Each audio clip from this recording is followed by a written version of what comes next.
అస్మద్గురుభ్యో నమ శ్రీమతే రామానుజాయ నమ. నేటి మంచి మాట యథార్థ కథ ద్వారా తెలుసుకుందాం. మధురై మీనాక్షి అమ్మవారి ఆలయ ఉత్తర ద్వారం వద్ద 60 ఏళ్ల పెరియస్వామి ప్రతిరోజు పెన్నులు, పెన్సిళ్ళు, కంపాస్ బాక్సులు సర్దుకొని కూర్చునేవాడు. అది ఒక కాలిబాటపై ఉండే దుకాణం. పెరియస్వామికి ఒక నియమం. ఎవరైనా పిల్లలు పెన్ను కోసం వస్తే ఇలా అడిగేవాడు, కన్నా ఈరోజు నీకు పరీక్ష?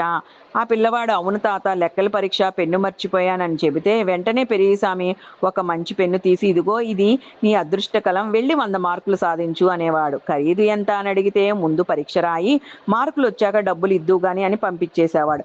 ఆ పిల్లలు మళ్ళీ ఎప్పుడు తిరిగి వచ్చేవారు కాదు. ఆయన భార్య తంగం కోపడుతూ ఉండేది, మీకేమైనా పిచ్చా, ఇలా అందరికి ఇచ్చేస్తుంటే మనం ఎలా బతుకుతాము అని. పెరియస్వామి తన పాత డైరీని తీసి చూపించాడు. 2011 సుమతి హిందీ పరీక్ష పెన్ను బాకీ, 2013 మురగన్ 10వ తరగతి పరీక్ష పెన్ను బాకీ, ఇలా సుమారు 3000 ఎంట్రీలు, 30,000 రూపాయలు బాకీ. చూడు తంగం, ఇది అప్పు కాదు, పెట్టుబడి, ఏదో ఒక రోజు తిరిగి వస్తుంది అన్నాడు. ఇలా 20 ఏళ్లు గడిచాయి. పెరియస్వామి అయినా ప్రతిరోజు అదే ఆలయ ద్వారం వద్ద పెన్నులు పెట్టుకుని కూర్చునేవాడు. కానీ ఇప్పుడు వ్యాపారం అస్సలు లేదు. ఒకరోజు ఉదయం ఆలయ ద్వారం వద్ద ఒక ఖరీదైన కారు ఆగింది. 35 ఏళ్ల వ్యక్తి చేతిలో పూలగుచ్చంతో కారు దిగి పెరియస్వామి పాదాలకు నమస్కరించాడు. తాత, నన్ను గుర్తుపట్టారా?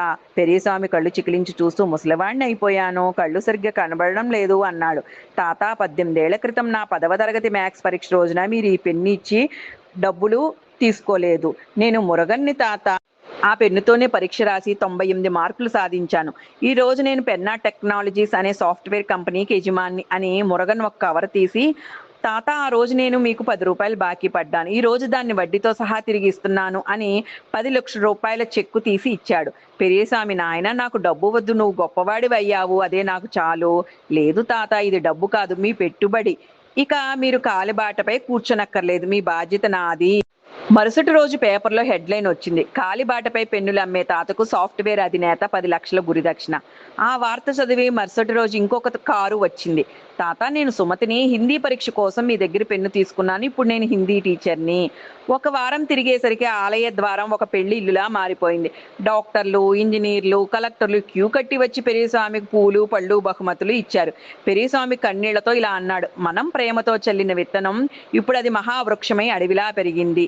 ఈ రోజుకి మధురై మీనాక్షి ఆలయ ఉత్తర గోపురం వద్ద ఒక stationery shop, Periyaswamy pen store. Murugan ఆ స్థలాన్ని కొని ఇచ్చాడు. ఆ షాపులో ఒక బోర్డు కనిపిస్తుంది, పరీక్షలు రాసే విద్యార్థులకు ఇక్కడ పెన్నులు ఉచితం, మీ మార్కులు వచ్చాక డబ్బులు చెల్లించవచ్చు అని.